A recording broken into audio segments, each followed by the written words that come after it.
Hello. It's great to see you all here this evening, or morning, depending on where you're logging in from. Tonight, we will explore together trauma and its impact on learning. The trauma of natural disaster, the trauma of the global pandemic, the trauma of racism. Before we begin, I would like to acknowledge those around the world that are living in conflict and fear of war, famine, oppression, illness. All our fellow educators and their students in Israel, Palestine, Ethiopia, Yemen, Afghanistan, Myanmar, Haiti, and the Ukraine. And now, I will welcome to the stage Dr. Sal Tarasi, the director of the Leslie Institute for Trauma Sensitivity, to begin our program.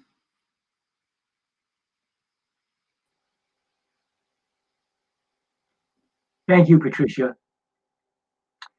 I'm Sal Tarasi, director of LIfTS. Please let me extend my greetings to all of our guests and participants, both north and south of the equator. Our focus in this convening will be to look at trauma through a cultural lens. Of course, we all share a common interest in the well-being of children, but our experience in developing trauma-sensitive schools has taught us how important it is to understand local context. Toward that end, we have invited several participants from various parts of the globe, and it is now my distinct honor to introduce them. Beginning with Julie Avery from Australia, and most recently New Zealand, and with her Ben Sacco.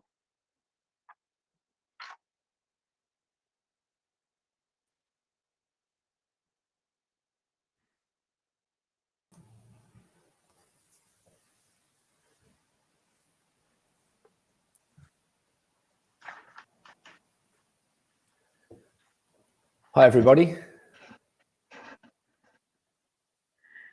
Kia ora koutou. It's fabulous to be here. Such a great convening to get underway. Yeah, it's really exciting to be a part of this this movement and the conversation that's global around how to support those that that really benefit from these conversations the most. I was having a few technical issues just then. I was getting multiple voices. I'm sure it's not my head. So maybe just a brief introduction, Ben, of how you're involved and what you do. Yeah, that'd be great. So I work in Australia. I work for the MacKillop Institute, which is part of the MacKillop Family Services. And their work is to support some of the most vulnerable young people, families. They do an incredible job around their expertise in trauma, complex trauma, and supporting the needs of those on the ground that need it the most. And my role specifically is in the education portfolio of working with a particular model called reframing learning and teaching environments. And the goal of this model is to work with schools in Australia, and that's cross-sector, and to actually help support teachers to build capability, to understand adverse childhood experiences, the way in which that can change the body and the brain of our young developing children, and the lasting impacts into adulthood. And what's incredible around being a part of some of this work is that we are able to involve our systems, our education systems and the personnel to actually work with the schools that they support at a system level and create a collective movement around addressing and responding to some of the important needs of our young people. My background is education and also in the professional development space for capability development and adult learning.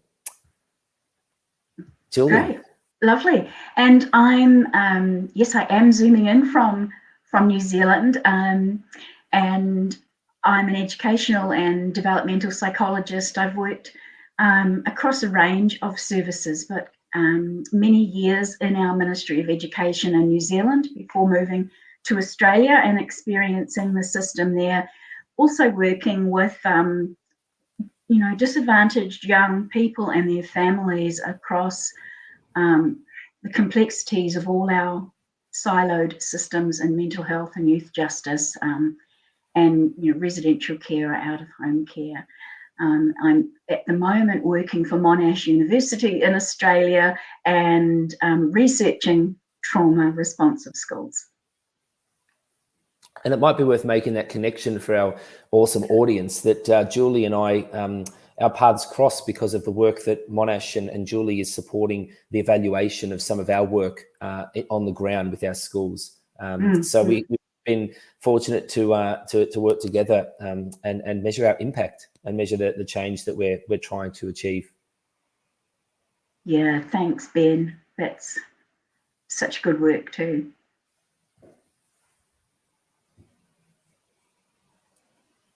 Hello, Sal. Thanks to both of you. Next, my pleasure to present, also for a 5-minute intro, Camila Rus from Chile. Thank you, Sal. So hello, everyone in this session. My name is Camila Rus. I'm a Chilean educator. I work for the largest and oldest school network in Chile named CIP Red de Colegios. Also, an active member of Chile Más Teachers Program. Chile Más is a nonprofit organization that works on building bridges of innovation and knowledge between Chile and the state of Massachusetts. So I've been working with them. And recently, I'm an international fellow at Leslie Institute for Trauma Sensitivity. So I've been doing some research on social emotional learning in the Chilean context. I carry a 8-year teaching experience, 4 years mentoring novice teachers and doing research lately. So I hope you enjoy my ideas. Thank you. Thank you, Camila. Now, please welcome Veronica Tobar with a perspective from Ecuador and also Washington, D.C., right here in the States. Thank you, Sal. Well, good evening, everyone. My name is Veronica Tobar. I am, and that's not mine. Give me 1 second. There you go. Thank you. Thank you, Patricia. Anyway, so I'm an Ecuadorian educator with more than 20 years of experience between Quito, Ecuador, and Washington, D.C. in the United States. And we'll be talking about the compared experiences between these two places. Okay, although we do not have an access test study in Ecuador, however, I wanted to share some of the numbers that reflect those adverse childhood experiences. Some numbers that reflect those, some numbers that really stood to me that come from the Pan American Health Organization report in 2010 is that 21% of children under 18 have suffered sexual abuse. A study from UNICEF in 2016 shows that 40% of children receive violent treatment by their parents and 26% by their teachers. We know that some of these children are suffering violent treatment from both. 60% have witnessed violence between students. Another scary number is that teenage pregnancy. So many little and young girls carrying babies with no legal abortion in case of sexual abuse. Here are the results of ACEs in Washington, D.C. in comparison with the national average. D.C. scores higher than the U.S. average in almost every category. Only mental illness and divorce, D.C. scores below the average. We also know that there are some connections between discrimination and domestic and neighborhood violence and the time in jail subcomponents. Now, what have we done? So Ecuador has the right framework. We get it. We know what needs to be done, right? We have created a graduate profile of SEL. The students are learning about life skills from preschool to high school on 5 domains: self-awareness, managing emotions, empathy, problem solving, and making decisions. By law, a school cannot operate without a student counselor department. We have strong laws that protect children and adolescents. We have created curriculum guides on values education, sexual violence, drug abuse, and bullying prevention. We have wonderful initiatives like restorative practices and dialogic learning. However, only 2% of public schools teachers have trained in these initiatives. While private schools cannot operate without a DESE, only 3% of public schools have one, which deepens the disparity in our society. I wanted to use this chart from Building Strong Brains of Tennessee of Culture Change that will help me explain the Ecuadorian situation. So we're doing a good job with the green and part of the orange circles. But when it comes to funding, everything crumbles and things won't land in the classroom unless we follow through. But what about these seeds? So they have the Project Aware, Advancing Wellness and Resilience in Education for all public schools and 2 public charter schools. They use a trauma-responsive school model that includes family and community partnerships, safe and supportive environment, early intervention, healing-centered treatment, and educational practices. The 3 R's: relationships, routines, and resilience, and the 5 non-negotiables. Where kids have the opportunity to be greeted with a positive and affirmative language, the community has behavior expectations, they practice emotional regulation, build trusting relationships, and teachers are also being taken care of. But we know that when most public high schools are rated under 4, that this doesn't look the same for all our school population. Now, I know this is very disheartening. However, we need to be that one person that helps the students compartmentalize their lives so they know there is a brighter future.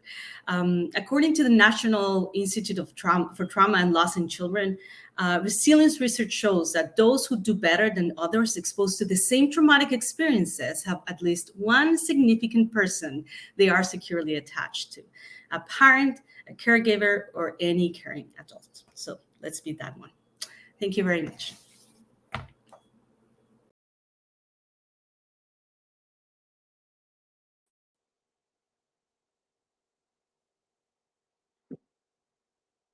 Thank you, Veronica.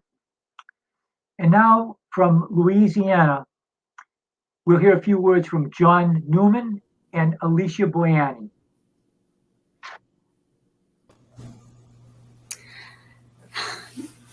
It's a pleasure to be here. I'm Alicia Boyani. I am a former school counselor from the state of Louisiana. I've grown up here my whole life. My whole family is from here, mine and my husband's.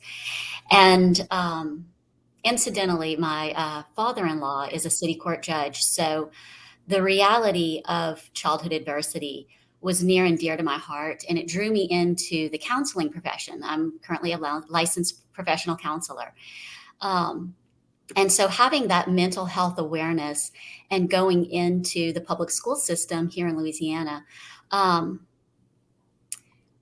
it brought about just an awareness for a sense of just advocacy for the needs that, quite similar to what Veronica so eloquently illustrated, is the same in many parts of the world. I appreciated so much her beautiful illustrations. I don't have as much. I do have some slides to show the state of ACEs in Louisiana, particularly, our focus on children. What we focused on in the state of Louisiana, this was a study begun by our state ACEs initiative, which has been a largely centralized effort from our Department of Health and from the First Lady's office. Those are and a lot of statewide universities have spearheaded gathering this data. But so I've not personally been a part of it, but but it just reflects just where we are in the country. 12% of our children have a parent who was ever incarcerated. You can see here, 26% of Louisiana children live in households below the poverty line. Poverty due to years of just systemic racism, for lack of a better word, has resulted in our high rates of poverty and the educational disparity that we see among our poorer children and children of color. So continuing to try to push academic rigor in a low-performing school with this knowledge of how trauma impacts learning and how our children who have high ACEs developmentally, they're socially and emotionally years behind their peers who have greater advantages, left me with no other choice but to pursue this work further. So currently I am nearly a full-time volunteer ACE educator. And that is how John Newman and I came to our paths crossed. I was reaching out for resources. Speaking of underfunded, we are just in our state, our ACE educator program is largely centralized under the Department of Health. And it is how we are spreading the language of trauma, what trauma is. And so we see that our greatest impact is going to be systemic as we just try to raise awareness for what ACEs are. And along the way, partnering and supporting, local schools in the work that they're doing as the schools are struggling to become trauma informed. So, I'll hand it over to John and let him explain his vision. Thank you, Alicia. I'm John Newman. I'm very honored to be here this evening. I'm the CEO of a faith-based non-for-profit here in Lafayette. It's called New Hope. Prior to that, I've been in pastoral ministry for about 20 years. And so working with under-resourced kids, that was a very new thing to me. And it was within the first year or so of working with those children that we discovered what ACEs were. And we saw huge academic gaps. We saw behavioral issues, and we tried to figure out what those things were. And as we researched it, we came across child trauma. And my family, we'd been in middle-class churches, middle-class neighborhoods our whole life. Working in this neighborhood was a eye-opening experience for us. So when we saw that, my wife and I decided that not only would we work in our neighborhood, but we also needed to advocate for some systemic change in our community. So with Alicia and several others, we have a task force, an ACEs task force here in Lafayette. We're getting ACE educators out in the community, trying to educate the public. So I'm part of that. I'm also part of another organization that's trying to narrow the achievement gap in our city and looking at some of the structural issues that cause that achievement gap. And there's about 18 organizations that are a part of that. So we're trying to hit some of the levers that can move some of the structural issues. And the last thing is because of my faith-based background, I've become convinced that one of the big issues is that people within my own tradition, conservative Protestantism, both black and white, see the world very, very differently and are very divided. And so a big effort, I'm extending a big effort in trying to bring two very disparate people groups together, black and white churches, trying to create some dialogue and understanding, because I think the people in the congregation of the churches that I've been at my whole life don't understand what it's like to live in a poor household, in a poor neighborhood, and how traumatic that is. And when your eyes are open to that, then you become convinced something needs to be done.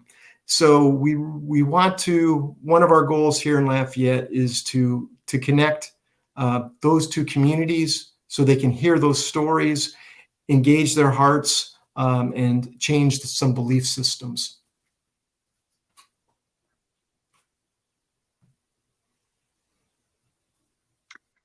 Thank you, John and Alicia. In the next segment of our program, we'd like to engage all of our participants from the various countries in discussion around 3 central questions. And that discussion will be moderated by our lead clinical faculty person at LIfTS. My pleasure to introduce Joe Restuccia to lead that discussion. Thank you, Sal. My name is Joe Restuccia, and I am the lead clinical faculty at the Leslie Institute for Trauma Sensitivity. And I'm honored and delighted to be here this evening to moderate a conversation among our participants. And you can see they're all joining us now on the stream. And I'm going to try and structure this, discussion with a couple of questions and encourage participants as you have a thought or an idea. The purpose here is to have a discussion and a dialogue. So I'm going to start off with Ben and Julie from Australia and New Zealand with the question of, what are the beliefs and understandings your schools hold about trauma and traumatic experience and its impacts on learning behavior and social emotional wellness? It's a great question. Yeah. I'm happy to jump in with the beginning of the conversation, straight out of the box here.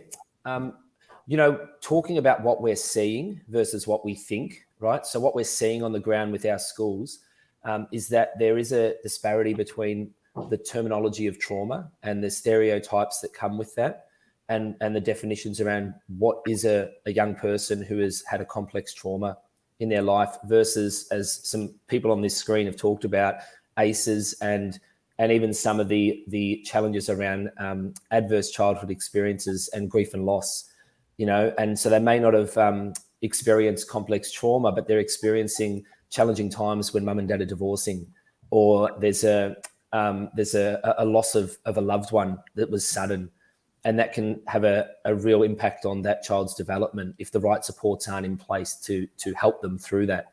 So we're seeing in our schools this understanding that they start with around their definitions of trauma, of adverse childhood experiences, and their desire to want to connect this to improve and enhance teaching and learning. And the ways in which, as they learn about these concepts, the ways in which their teaching and learning environments are actually becoming safe and predictable and consistent environments for these young people. I can start with that and pass to Julie. Thank you, Ben. Such an interesting question. Here in Aotearoa, New Zealand, it's fair to say trauma isn't understood in the same way between our Indigenous people and Western definitions. And it's not a term that is widely used here in education. You would hear it in mental health and addiction services, certainly, but in education, not so much. A lot of work is done around social emotional learning, and connections are now being made between adverse experiences and what people are seeing in behaviours and needs and learning impacts. However, it's really contextualised within a Māori worldview. Trauma is seen as a call out around colonialism and a settler nation and the enduring injustices that have been experienced. That is where our First Nations and potentially Pacifica people, probably less so, would go with that thinking. And those are the very issues that are really pertinent to achieve change in New Zealand. And we'll speak more to that later on. But yeah, I think really there is a great deal of work to do for a shared understanding of trauma and then what to do around that. Mm-hmm. This is the conversation flow that is really exciting because, that's a really important one about that shared language and that that shared understanding of some of the terminology and the way in which it can be displaced in conversations. So really, I just wanted to shout out to Julie. Really great. We talk in education in a lot of parts of the world about purpose and shared understanding and consistency in practice. But we also see in our Australian schools that people are working really hard to try and achieve that. There are external factors that can create stress in our schools that put our educators in a position of surviving and attempting to thrive in their role, but dealing with the impacts of their own adversities and needing to create structures that allow them to regulate through the school day while they're trying to help support these young people. And obviously we could talk more in the session, but I thought that was a great example of a conversation that could go off somewhere. Joe? Yeah, no, great point. And I want to get a sense from the others here as well. Camilla, could you talk to us some about the understanding and beliefs, held in the schools in Chile around trauma and its impacts on learning behavior and social emotional wellness? Sure. Yes. I would like to start saying that everything I'm about to say is the beautiful result of wonderful pedagogical conversation I've had with some fellow teachers from Chile Mass Teachers program. So we are a huge group of educators, Chilean educators, all of us teaching vulnerable contexts. And as a Chilean educator teaching in vulnerable contexts, I find it relevant to start with the concept of vulnerability, because vulnerability is a dominating trait in the Latin American region due to the bad distribution of resources through our whole history. And also because if we do a historical journey, vulnerability now is not the same as it used to be years ago. So 20 years ago, vulnerability in our case was related to poverty mainly when we talked about educational context. But nowadays, I can see vulnerability is pretty much related to the children as a person with rights and the people and institutions in charge of providing that child well-being. And yeah, so when I think of our students' vulnerability, I start thinking of a lack of parental support. And we can see that parents are not available for our students, maybe physically because they need to work, but many times is emotionally unavailable. Maybe because they are not healthy enough, but also because they lack parenting skills. So students spend a lot of lonely time, and all these adverse traumatic situations happen in that time and space. I also find relevant to mention that culturally speaking, in Chile, there is a lack of consciousness of the child as a person with rights in the society, which makes the whole experience of being a child very, very traumatic. Why? Because in terms of emotional connections, there is a lack of protection from adult caregivers and those institutions, for example, the state, that should ensure the well-being of a child.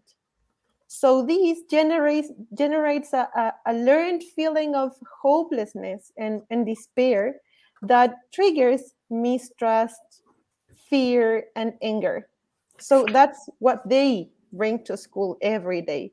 That's the set of emotions that we Chilean educators face every day.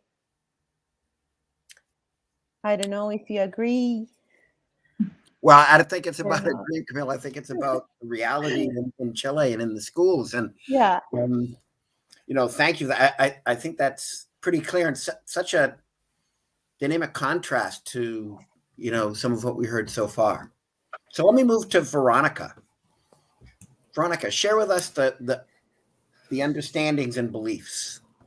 Thank you, Joe. As I'm listening, everyone, I feel that there are so many things that are connected, and one thing that comes to my mind is systemic racism, and I feel this knowledge, at least in Ecuador and here in DC as well, what needs to be done, right? But at the end, it's not happening, right? Like we know about SEL, and it's not really getting to the classrooms, right? Our students learning, we know that our students learning will be negatively impacted if they are thinking about what happened that morning, or if they are scared about what could happen in the afternoon. And we're going to see behaviors in our classrooms, and many are unacceptable, that are authentic cries for help. And I'm sure that all teachers that have had that experience, where they dealt with a student or an adult, right, in an unempathetic way, and to later learn that they were going through a very traumatic experience. And I think we can learn from this, right? Interactions with the students and people in general need to be done through the lens of trauma, and because trauma is silent, yet very loud. And it is silent because people do not carry a label or a flag that says handle with care. But the interactions do say something different, and they are difficult to deal with. And especially when those behaviors are triggers for the adults in charge, it is a vicious cycle. I think that it only gets broken with intentional steps. And, those steps that treats every student and every colleague with care. Yeah. And so, thank you, Joe. Very clear. So let me just, can I put you on the spot here, Ben? Because when you described the beliefs and understandings in Australia, there is this, you talked about an understanding at a level that they not only are they approaching and addressing the needs of students, but they're using their understanding of trauma and its impacts as a guidepost in terms of what works for all kids. If I heard you correct, did I hear that correctly? And so my question is, what allowed the educators in Australia to begin to see this as the issue that it is? Because what I'm hearing from others is that there are impediments, there are things in the way. Can you provide any insight from your experience in Australia? Like, why is that just front and, it doesn't sound like you're having that struggle. No, it's probably fair to say that there are always those struggles that exist as well. We are talking about complexities around changing behaviors and shifting mindsets and deepening people's knowledge in areas that we heard John, you talked about earlier in the intros around coming in your work across the ACEs, and that took you down the path of learning more about the trauma and the connections. That's the journey that we're seeing our educators and our systems go down. We've got amazing academics in parts of Australia doing real pushes around a national framework for trauma-informed schooling. There's movements happening. But remember that, and I can't speak for global colleagues here, but from an education point of view, for a long time we've positioned our systems to be very much about the academic achievement. Right, and learning the literacy, numeracy, the skills that allow our young people to go into a workforce and do some great things in a workforce. But there are a lot of people where that didn't work. Right, we have conversations around the system's not fit for some of these people, and we say these people don't fit the system. I would argue that actually we have to be agile enough and responsive to the needs of the individuals, which is why when we talk educationally around differentiated learning and individualized learning, it's more than just a piece of paper that sets out a plan, would be the argument we would have. We've got to look at the individual's point of learning need and take into account their history where we can. But we talk about with our educators, schools are an integral part of the support team, but they're not the only team, right? So our educators are just understanding that it's not all on them to understand neuroscience and psychology and, recovery from recovery processes from pandemics, and you know, in Australia we're currently dealing with floods, you know, and some 2,000 people misplaced, you know, not in homes right now in New South Wales, in some of our really hard hit areas. So they're dealing with on the ground experiences of adversity, and for some trauma that we're working through prior challenges. So I just to sort of make clear that what we're really seeing is a shift in behaviours and attitudes through the work of working alongside our educators. And I think the key thing is we're not asking educators to change the way they do what they do. We respect what they do. We're just asking them to reframe the position sometimes, and understand the surface level behaviour is one thing, but what's actually the underlying cause and the function for the young person when they respond to behaviours of concern. So really asking them to understand and adopt that lens that one gets when one understands trauma and its impacts. I don't want to put words in your mouth, but no, it's a good one. But let's, you know, to have the sake of the conversation, you know, to the friends here on the screen and the audience, right? How do you help someone see something they've never experienced, right? Mm-hmm. How do you influence someone to think about the perspective of another person when you've never walked in the shoes of that person? So one of my colleagues there said vulnerability. You know, we're helping people understand the power of vulnerability, and that it's a courageous to be vulnerable, as Brené Brown talks about. You know, it's it's a understanding of what it means to be open and have these conversations around mental health and physical health. And I think that's why we're seeing some shifts. We have a long way to go, but if I'm fair to Julie was a part of some early pilot work with MacKillop. You know, we're down the track of, I think, 4 to 7 years of piloting things with schools. So you can imagine the change over that period of time as well. Yep. Yeah. Ben, thanks. So John and Alicia, could you share with us, you know, the beliefs and understandings in Louisiana? Well, and its impacts that we've been talking about. Yeah, I don't know if we could speak for all of Louisiana, but for what we see in Lafayette, I would say 8 or 10 years ago, nobody was really talking about ACEs or child trauma. In the educational system, as students got their degrees in education, they weren't really being taught about ACEs. It wasn't part of professional development. It just wasn't happening. But there have been some greater forces at work. A lot of not just the advocacy that Alicia and I are doing, but there's a lot of other things that are happening in our community and in our state that have gotten the conversation going. And I would say that there are a lot more educators aware of ACEs and trauma than there were 5 or 6 years ago. Mm-hmm. But it hasn't, we're in the early understanding. And so our policies and our procedures haven't caught up with our understandings. So that's part of where we are, I think. Yeah. Alicia, you're muted. I'm sorry. So sorry about that. No worries.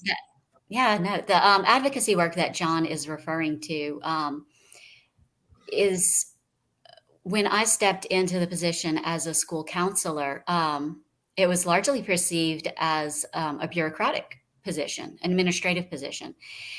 And as you know, with a mental health background, I knew about adverse childhood experiences, and that was just a personal passion of mine to work with families who couldn't have access to mental health services.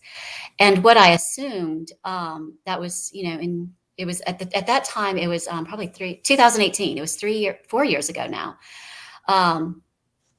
I just went around and asked every single person in the school that I was in, from administrators to janitors, if they'd ever heard of childhood adversity. Right. And from then went straight to my school superintendent and the director of curriculum and said, have you seen Trauma and Learning Policy Initiative? I was basically speaking Greek at the time.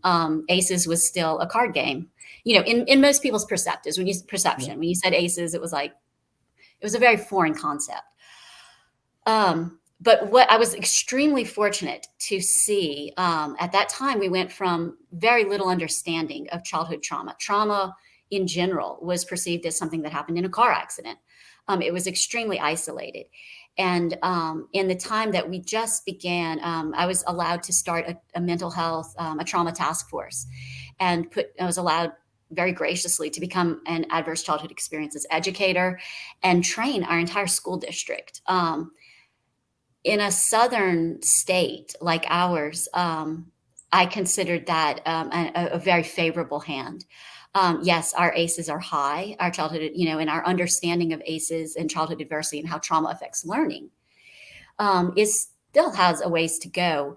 But I would say in the 4 years, I've seen a significant understanding and awareness in the belief system of our administrators. Those were the hands, those were the voices that I wanted to hear from. I knew that the teachers, particularly the teachers in our poorest schools, they knew what ACEs were. They knew what childhood trauma was and how it affected learning. They didn't need to hear a PowerPoint from me.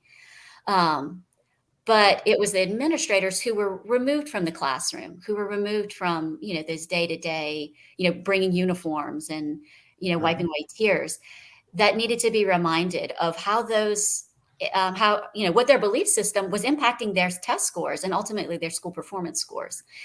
And, I was saying some very political and potentially controversial things, but, I do have to extend, just my extreme gratitude to the state, just our state superintendent met with me, which is just shows, I think, his openness, his willingness to understand and to listen and begin a dialogue. We do have a long way to go. Our ACE educator program for the state is working with our Department of Education. That's something our legislature passed to try to inform belief systems, just to introduce how trauma impacts learning and say that there are resources that are available. But, I had texted in the private chat to Julie and Ben just to find out how long was the work in the community around just increasing awareness of what childhood trauma is. How long was that saturating the community before the schools were asked to come alongside? And don't let me not misquote, but it seems like it was a good 10 to 15 years of community saturation before the schools were asked to begin to shift their mindset. So John and I are playing a long game. We're shooting for just increasing that language so that we can allow our educators to hear this information and start to absorb it in their own contexts, in their own communities. Yep. But they are receptive, is what I would say. Thank you, Alicia. You make the point, I think, about playing the long game rather than the short game, and I think, Veronica, in some of your comments, you mentioned how that when you talk about systemic racism, I would also talk about the shift that people seem to be articulating as a shift in the systemic nature of the schools and how they operate. So if I were to ask each of you, what are the priority urgencies you feel right now in your schools, right, in the areas where you work, around, traumatic experience and beginning to address the impacts of trauma on student learning?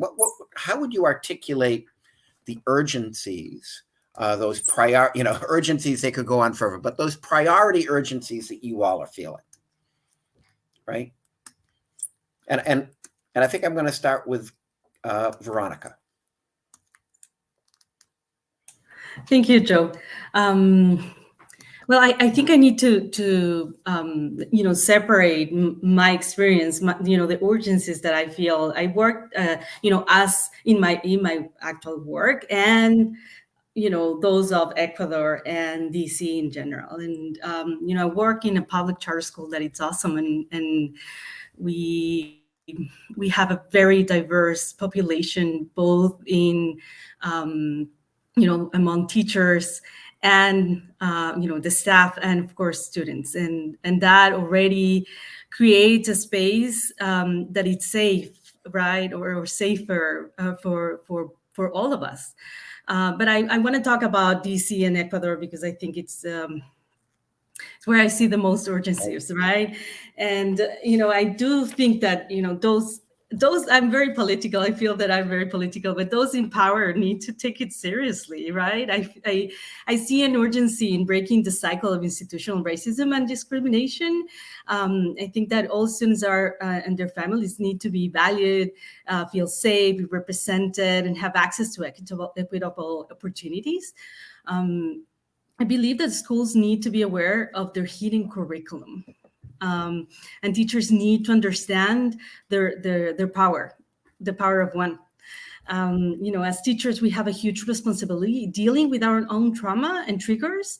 And this needs to be, undertaken as a journey. It is a hard, but also a joyful and beautiful process that will never end. And I think we need to be aware of our biases and intentionally work on them. We're part of our society that is constantly bombarding us with biased models, and we definitely need to be vigilant to make sure that those seeds are not sprouting, right? We also we all get. I feel that when we get into this profession, we start getting serious about this journey.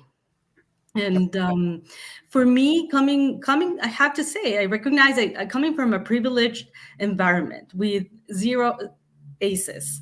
My real journey, and this goes a little bit with what you were saying, Ben, before, like being empathetic, right? How do you connect if you're not going through, or if you've never gone through that? And I have to say that to me, my real journey started with my first strong traumatic experience. I've had experience, traumatic experiences. I'm a woman, and because of that, I've been, discriminated, and still are. And living in a foreign country, I am discriminated in many ways. But the biggest experience, right, was when my son died. I had never gone to therapy before. And I started a group therapy with a wonderful group of people. And I studied for 2 years around alternative ways of healing, and more specifically about emotional decoding of illnesses.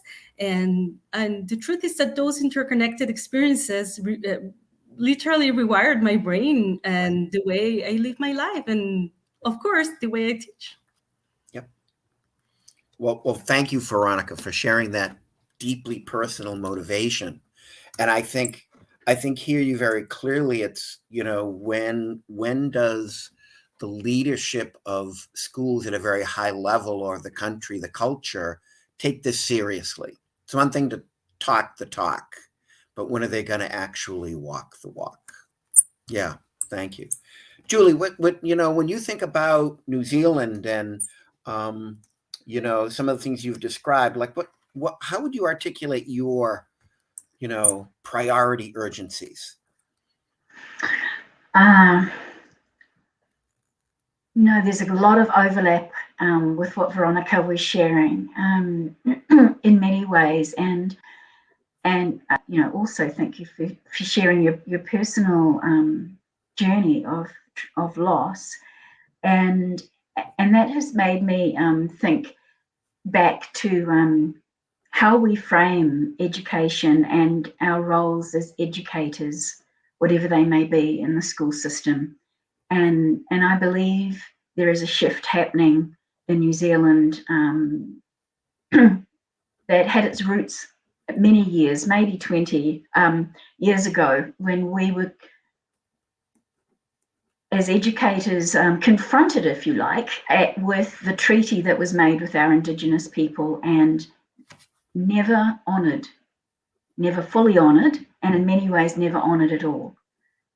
And that is the primary issue in New Zealand when you think of cycles of disadvantage.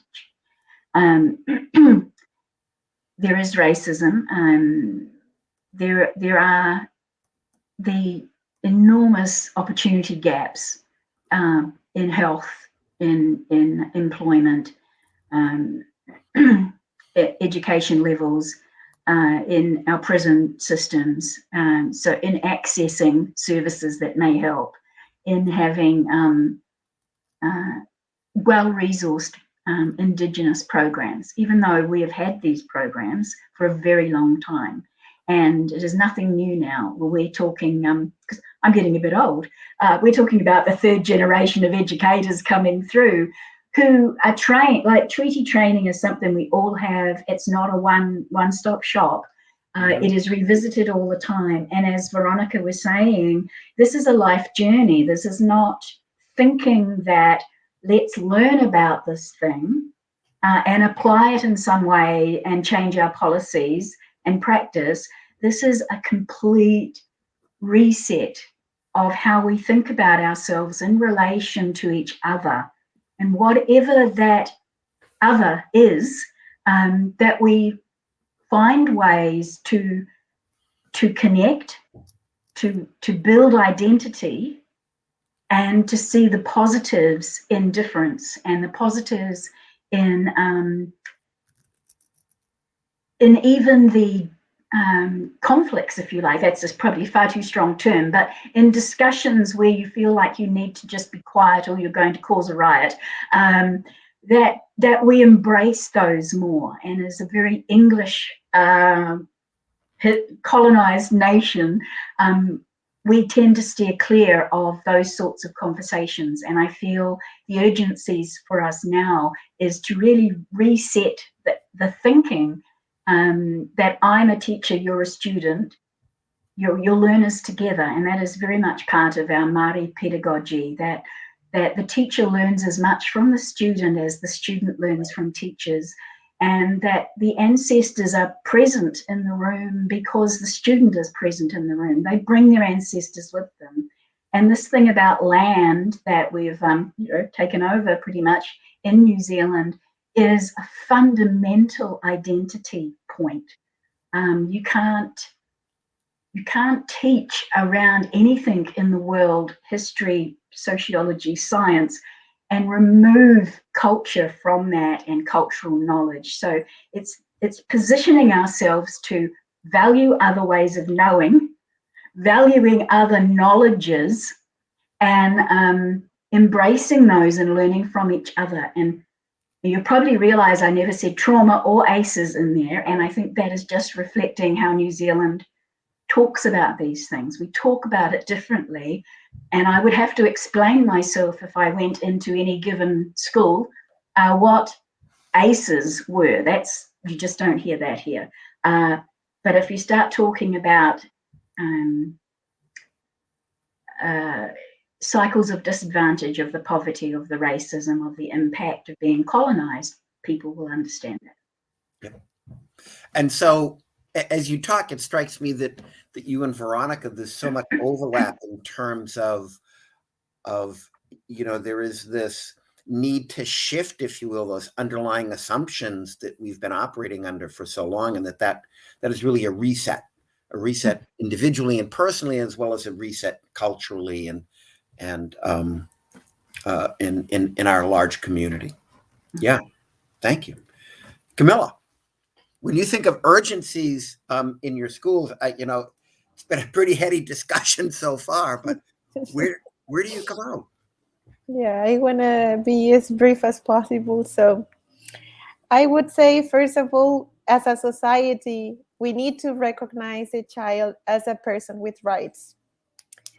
From there is a visibility and appreciation and respect towards their processes and individualities. And in that sense, we shouldn't forget that we are teachers. So we are agents in this society who should ensure those kids' well-being. And then as a Chilean educator, I would say, and I'm going to take Ben's words, we need to change or shift teachers' mindset. We need to stop focusing on students' academic performance, and we need to start focusing our efforts on students' emotional well-being, which is super difficult in Chile because school budget depends on students' academic performance. So poor academic performance derives on no money next year for school. However, I'm pretty sure that we need to train ourselves around trauma and learning in order to provide our students a learning environment which is safe, supportive, and welcoming. And finally, as members of a community, I would say the dissemination of knowledge is fundamental. We need to inform the community on what we've been learning. And when I say community, I mean parents, teachers, and administrators. Yeah. Wow. Well, thank you, Camilla. That, again, getting at very specific assumptions that underlie a lot of what happens in Chile, that child as a person worthy of respect and, with rights and privileges, right? So, John, Alicia, talk to us about the urgencies in Lafayette, Louisiana for your schools. Well, I think one of the urgencies is there's a saying that the most dangerous person is the person who thinks they know. And we have a lot of issues in some of our schools here in Lafayette. And before I started working with the children that I work with now, I thought I knew. And a lot of what needs to happen is actually unlearning. And our public schools are a reflection of our community. And the issues in our public schools are really reflections of our breakdown in our society. So now, how do we help our community? And when I'm talking about community, I'm talking about a grander vision, the whole city. How do we get everybody to understand? Mm-hmm. I don't think we can do that intellectually, because I think everybody has little compartments. They have their existing belief system, they have their existing paradigm, and if you give them information, they're going to put that information in a little box. So if I talk to them about what I'm thinking in terms of social emotional learning, they're going to put me in a category. All right. So how do you help somebody understand when they think they already know and they already have established categories? The only way you do that is through story, and you have to introduce people to each other. You have to bring the two disparate communities in Lafayette together. They have to become friends. And I don't think it's going to happen through argumentation. We have to find ways to actually bring people who are far apart together to actually care about one another. So to me, that is the urgency. Yep. Thank you, John. So, Alicia? Ben? Oh, I'm sorry, Alicia. Yeah. So many great perspectives have been shared already. I agree with so much of just what John said. So I kind of just said, you have that thing that's clouding your mind. You just have to get it out. So last night I had just a remarkable privilege. Our community came together and hosted a community summit on education, in which our 13 regional school superintendents participated in a panel. Not all 13. We had half of them probably.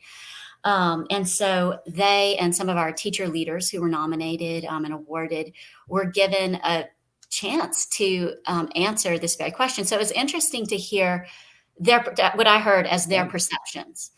And of course, from our administrators, it was a lot of what we're hearing. I think Veronica said it's a lot of legislation and funding are tying their hands in terms of policies. I think at the outset of this conversation with teachers and administrators at both district and local school, individual school levels, everybody agreed that discipline policies were historically, systemically brutal and creating a racial pipeline to prison, which just disenfranchised so many people, parents and their children, from the education system as a whole. And so initially I thought I would have said discipline policies, being able to do away with policies that keep teachers and administrators from building living, breathing relationships with students that see that that keep them from teaching the children with a whole with a whole child concept. And that was exactly what I found I was hearing from the teacher leaders. The teacher leaders described things like doing away with standardized testing and changing out just scripted curriculum. And but mainly, they were asking for substitute teachers right now because of the COVID. Because of COVID, we have so many teacher shortages as well as substitute teacher shortages, and so even our best teachers are feeling frayed. I think just emotionally frayed, and it is toward the end of our academic school year. But yes, what I heard was that they want more opportunities to just wonder with the children and return of just a beautiful way of learning, introducing a beautiful way, a natural way, like Dr. Montessori would have done, just allowing children to learn from kinesthetics and conversations, and not restricting them to time limits on subject matter and not restricting them to, to filling in the bubbles so that we can build relationships in the classroom. So I would add one other thing. I'm sorry. No, one other thing please. was, as the counselor in me wants to be able to reach our parents and ensure that the parents feel supported and welcome to come into our school systems. And I don't know if it's just the COVID pandemic right here still creating physical barriers, but parents do feel somewhat, I think, a disconnect from physically being able to go into the schools as they used to volunteer and interact and give a teacher a break, bring muffins or something. Those kind of natural relational things have been taken away. And so people want more of that. Yep. Great points. Thank you, Alicia, so much.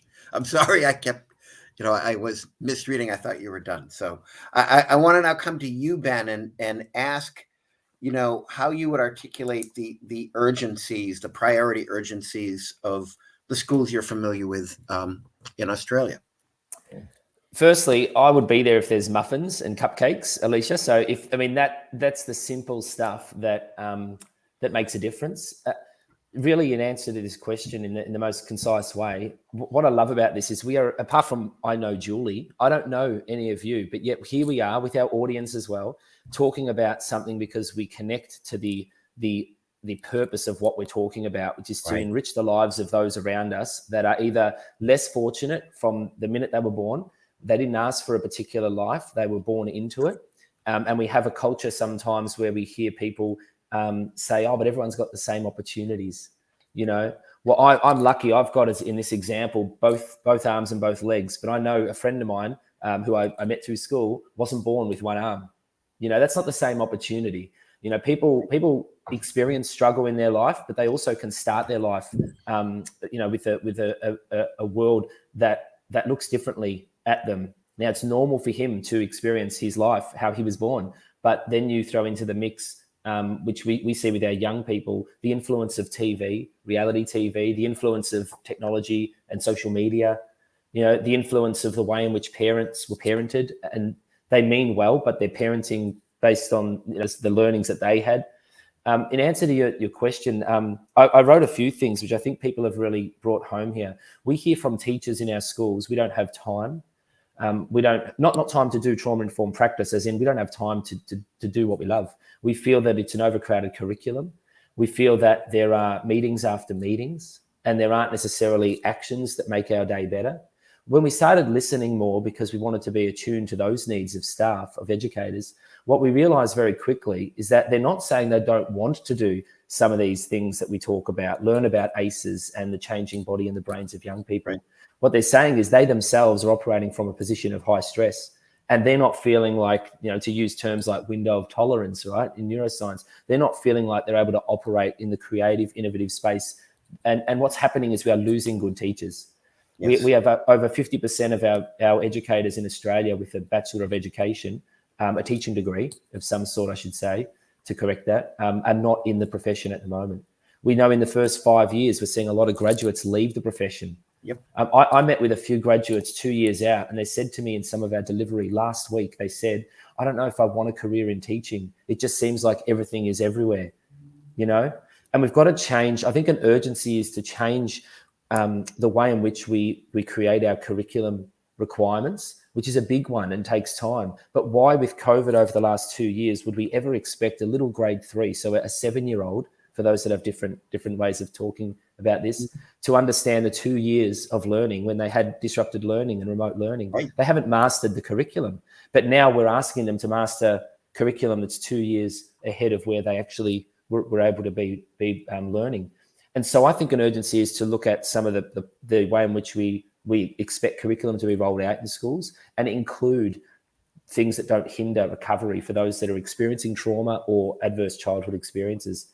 But also advocate for our schools that say we need more time to do what we thought we were entering a profession to do: inspire kids, learn about our kids and what it means to be human. Isn't it sad when we have educators tell us they don't feel they have the time to get to know kids because they've got to get through the tests? You know, yep. I think a big one, just for the sake of landing it, because I love that we've had some passionate landings of really big concepts, get us around the room around the funding models. I would love to see, personally, I'm not in the role to see it, but I'd love to see at federal level how we fund these things. And in what world are we really going to live in, where we continually disadvantage our most needed communities based on a funding model?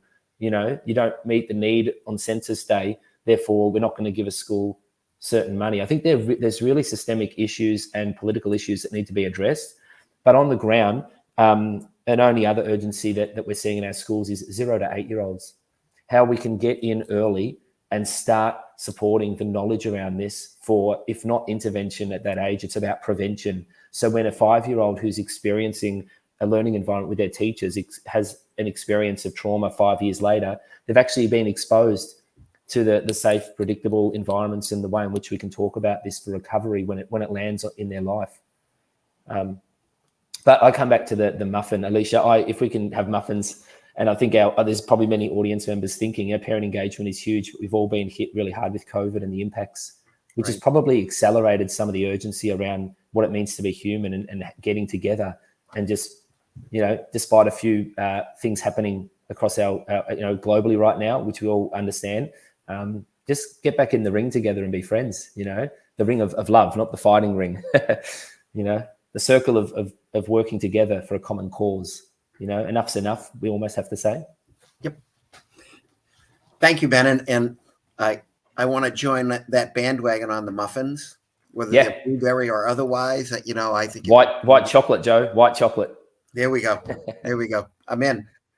And even though we're over time, I have to ask this last question, which is, so much of what we've talked about, you know, there's a lot of big picture ideas, and I love that about this conversation. I was wondering, in a very short period of time, very briefly, if you could think in terms of, you know, we have these needs to shift, whether, you know, it is the curriculum or it is mindsets. What are things we can do locally, right, within our span of influence, that would begin to move the needle, that would be aligned with all these urgencies we've been talking about? What are some of, you know, things we can do? It's you know, there's policy and politics and all that, and I'm not saying that's not important. I'm thinking to myself, you know, there's always that balance between local and the big. And so what can we do locally in our school, in the work we do every day? Well, two quick ones. Some community involvement. You know, start allowing parents and the communities to get involved in the school. Sometimes schools seem like they want to exclude them. And one simple thing in some of our schools are the kids get there sort of early. They're just hanging around for half an hour. Get some volunteers just to work with the kids, build some relationships, and you know, have a little club program in the morning. Simple thing. Another thing, this one is a little structural, but the problem that we have in Lafayette, which we have all across our country, and it's probably across the world, is that we have all these high needs kids concentrated in schools. And so segregation. So we've put all our highest poverty kids, all our highest ACE kids in single schools. We need to figure out how to integrate them into classes where one teacher doesn't have a whole classroom with high needs kids. Mm-hmm.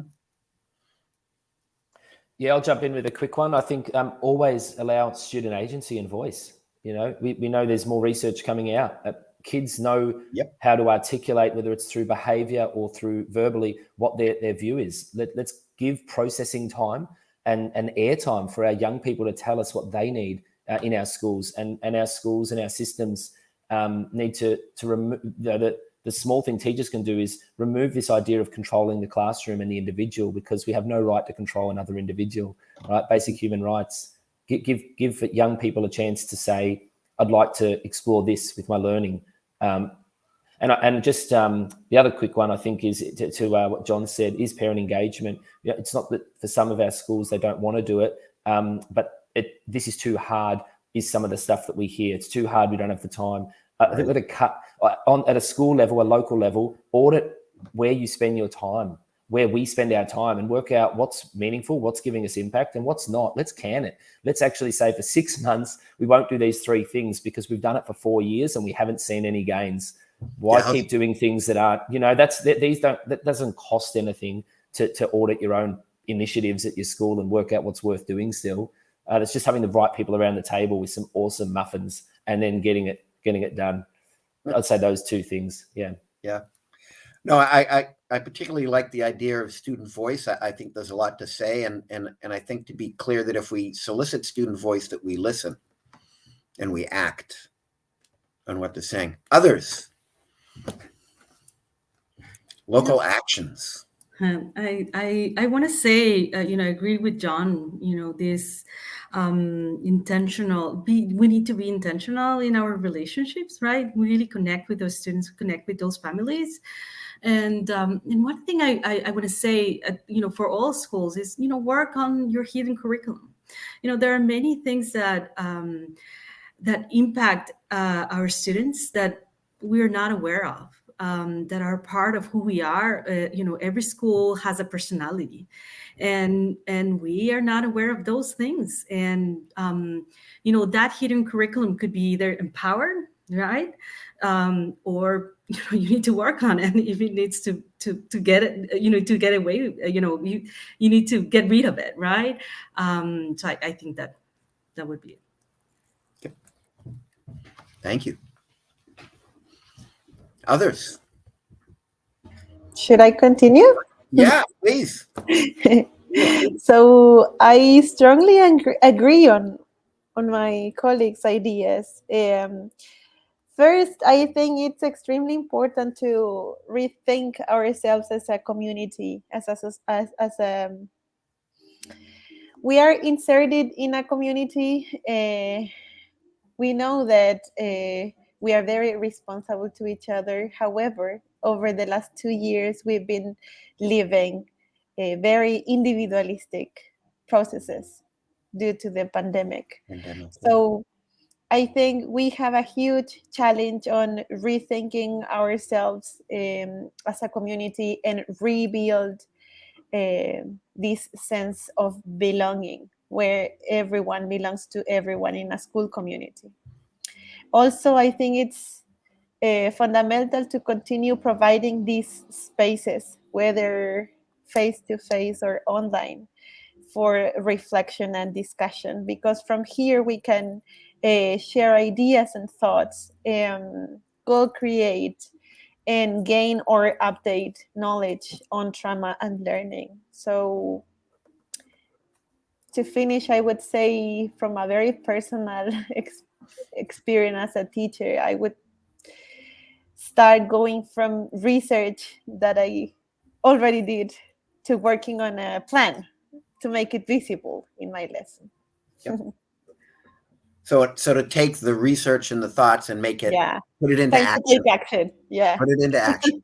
Yep. Research translation. Love that. Love that you just said that. Yeah. Now, I think to piggyback on that, I'm looking at some of the comments that like Linda and Aaron have made, it's saying they're articulating just that, educating the policymakers and those who are making those funding decisions from the top down, like our school board members, our legislators, about the benefits and the impact of trauma-informed education, so that they can know how to appropriately allocate those resources. I mean, I think that was very well said. But one thing that I feel very passionately about is being able to unite those efforts. I have a very simple story. I came into this work with my mental health knowledge, thinking I know so much and I want to impart this knowledge into those who should know it. And what humbled me to a point of speechlessness and to tears was the day that a little third grade girl who was 8 years old, she had experienced so many hardships from her home and from her family, so many members of her family, that she was expected to do math lessons. And all she could do was throw pencils and flip desks, basically. And so she would spend lots of time in my office as the school counselor. And one day I met a volunteer advocate. We have CASAs, court-appointed, child advocates, that came to school because she was taken from custody by her mother. And she brought me this single piece of paper with 3 little points. It was from a program called Trust-Based Relational Intervention, saying children who've experienced hardships need to be able to give them voice, allow them to drink water. So maybe keep a water bottle at their desk, allow them to have a snack, and allow them to voice their needs, give them a voice and be their advocate at school. And it still moves me so deeply. She brought that paper to me and it catapulted me in what I could actually do. And I thought, if it moved me so much, how much more could this move parents? The parents who I'm having to call up as a school counselor to tell them your child is failing. And instead tell them what's going on, not what's wrong with them, but what's going on behind their struggles. Why are they struggling to read? They can't all have learning disabilities. What more is the narrative? And so that story, fast forward a year later, I'd gone deeply into the mental health science of understanding what are adverse childhood experiences, wanted to know that and own it. And started giving those talks in the community. And one day, one of those parents whose child was about to be expelled from our school, she brought back that paper that had been provided to me through my governmental training on childhood adversity and trauma-informed schools. She brought that paper to me, not because I gave it to her, because previously she said, I don't want my child being worked with by a social worker or a counselor. She brought the paper back to me and she said, I now understand that my husband and I, we are a part of my child's cycle of trauma, of adversity. And I've experienced it, my husband's experienced, and we're putting our children through it, through our arguing. She said, I want to tell you about ACEs, and I want to stop this cycle. And can my child come to counseling? It changed that child's trajectory. It changed the family's trajectory, not because of me. I was the system. It was because of the systemic work we were doing in the community, because her neighbor gave her that information. And so reaching our parents from the outside in, I call it an inside out and an outside in model. And so doing that work in the community so our parents can bring this information and advocate for it at the schools is so important. Thank you, Alicia. Julie, do you have anything to add? You've been very patient. Thank you. Actually, Joe, I feel I've said quite a lot. I got a bit carried away in my session. Okay. Do you know, I love the story aspect, and I've been speaking to educators across Australia because of the project that the university is doing with Ben's model.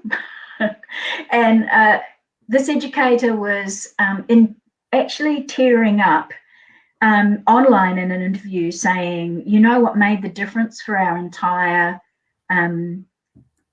team at the school? We had the original trainer for the Relate model in Australia turn up at the school, and you know, as good teachers, we all turned up with our pads and pens. And that trainer asked us about ourselves, and no one used their pads and pens. And we got to know each other as a team. People I'd worked with, she said, for 10 years, I had no idea. Great things, bad things, all sorts of things. And it was the personalizing to them. So it was that modeling, sitting in training that modeled to them what it was like to be in a relationship and to be cared for. Yeah. So that holding. So that's my story. Yeah. Julie, thank you. And just thank make you. a connection to. Go ahead, Ben. Go. Oh, I was sorry. Yeah, you froze on my screen, but you had a great pose when you did that, and it was your good side. I reckon you would say to me when we look back at the recording. I was going to say, Julie, just to your point, context matters, and that's what I hear when I hear the stories as well of people on this screen. You can have the best content delivery as a ACES educator or a Relate facilitator, and the work that Veronica and Camilla you're doing, but if we don't attempt to link it with the context where the people are walking on the soil that they're walking on, and actually deliver it with understanding and compassion and integrity for what we're trying to do together, rather than a bunch of people who understand some of this stuff and want to tell you how life's going to be better, which is not how it is for anyone with lived experience, which at some point, as we've heard today, we all sort of understand this on the screen in our audience. We all do experience some, as ACES says, at the age of 17, will experience a traumatic event. 2 out of 3 will. I understand is the stat. So yeah, context matters, and coupled with content, we can hopefully change the world a little bit in all our little pockets of work. Yeah, Oh, go ahead, Veronica. Oh, sorry. I know that we have please. lots of. Thank you so much. I know we have lots of teachers, and I'm just going to say something very short. Believe that everything you can do. I know the system has failed you and your students, right? But believe on every little thing you can do. I know this is very cheesy, but one student at a time, and you can make a difference. The impact you can make. Believe that. Work on your own biases so that you take that away of the equation, and you can really work with those students. That's the only thing I wanted to say, Joe. Yeah. Thank you. No, thank you. And first I want to thank everyone for such a wonderful and such a heartfelt conversation, I guess is what I would say. I truly appreciate. I think we all really appreciate it, and thank you from the bottom of my heart for what you brought to this evening's discussion. If I were to try and pull some of the main themes together, it's clear that we all understand this is not a sprint. This is a marathon, right? It is something that's ongoing. I think that we also, all of us are really talking about these systemic factors that hold things in place, and that, the need to over time kind of shift the paradigms in which we work. And one of the important ones is actually taking the time to teach with the whole child, right? Their person, who they are, their experiences and whatnot, and that is part of what real true teaching is, and that context matters, right? The schools we create, the school communities we create, the context within which our students operate are just important. In fact, of more import, if I hear you right, Julie, than sort of the technology of the curriculum. Not that doesn't count, but it is the context that is so important. And then I think the last piece is that not only thinking in terms of the big picture, but the local actions we can take to begin to address this within our school, within our classroom. And I think, as you say, Veronica, one child at a time, those pieces. So I thank you very much. Sal, welcome to the panel. Anything to add here, my friend? Well, I don't think that I can add anything that really hasn't been said in one way, shape, or form, other than to thank you and all the panelists for your insight, for your experience, and certainly for your passion for the well-being of children. We heard tonight about the importance of changing people's belief system. What everything stems from, everything grows from, what do we believe about children? We believe they have rights. We believe that they ought to be treated in a certain way. Well, we believe that they have vulnerabilities, and therefore we need to act in certain ways. What do we believe about schools and how they need to be structured? What do we believe about teaching practice and how that ought to occur? So I think once again, just that echoing of the importance of a belief system. I was really struck by everybody's comments. I was really struck by the emergence of equity as a substrate, as a theme that just runs throughout all of this. In other words, we need to recognize child rights. We need to recognize there are rights concerns here. There was a question of student voice. The question of, somebody said a child is a person with rights. The question of how do we address those structural issues, structural racism. Ben talked about the funding issues, the policy and the political aspects of things. All of that seems to me, to be part and parcel of the equity question.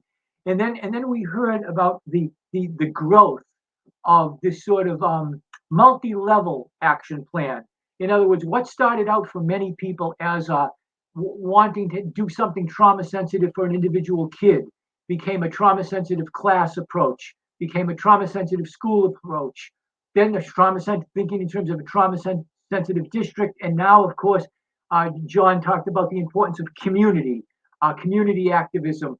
We see the emergence of even the faith-based community as a player in all of this, which really comes back to, as you have all said, local context. What do we have in our local context that we can use to the advantage of children? Once again, I want to thank all of our participants, and certainly people don't recognize the behind the scenes. What Merlin and Patricia Crane, Galasay are doing behind the scenes, making all of this happen. So we certainly want to thank them and acknowledge the contributions of Nadej Tasano in setting up the site for us.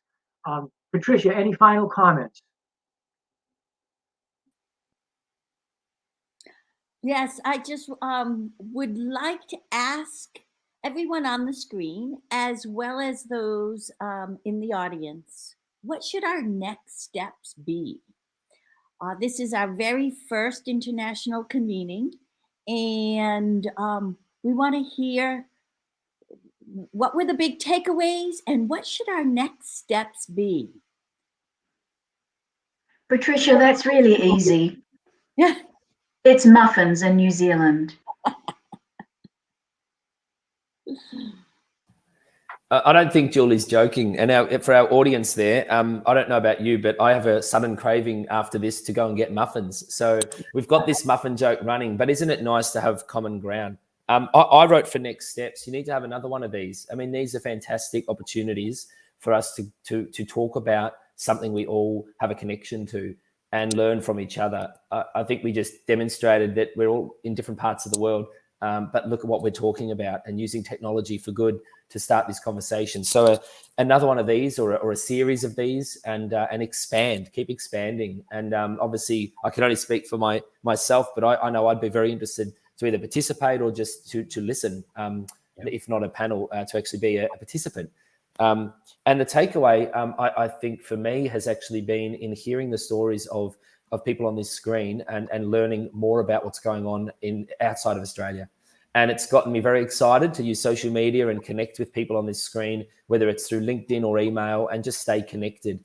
A takeaway is that we're all understanding some of the common things that Joe and Sal had said in summary.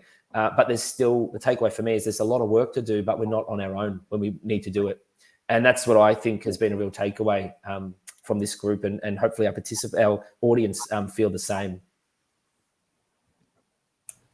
Yeah, I think that also, big takeaway for me is the fact that we are all connected, right? This is not just, it's not just happening in Ecuador, right? It's not just happening here in DC. It's, those, the good and the bad, it's happening all over. It's the same thing, right? It looks a little different, but yeah. And to keep with the muffin joke, I would say, to share the sweetness, right? Keep sharing that sugar, right, with others. So let's keep spreading the word. Yep. I don't know if everyone can see the chat. There's lots of applause. There's some wonderful thank yous about the dialogue.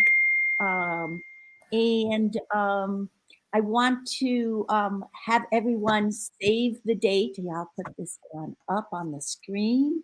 Save the date for our next international convening, October 28th, 2022.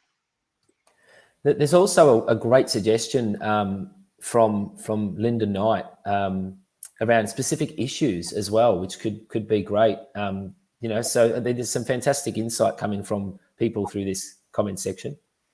Okay, I'm going to share. Yeah, it's the three before it. It talks about Indigenous knowledge or children's rights or voice. Yeah, some great. I mean, this is about the voice of those listening as well, and it's a great idea, I think. Yeah. So a shout out to you, Linda.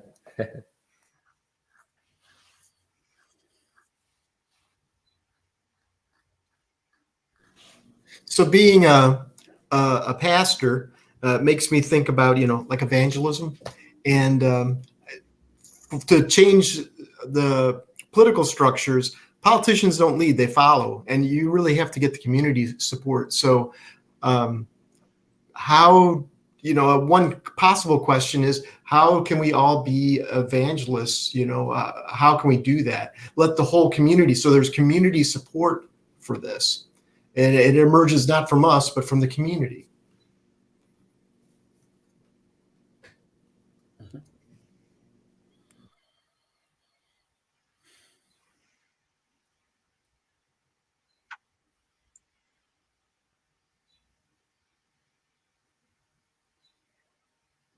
Well, look at us all ponder that question, John. Look what you've done.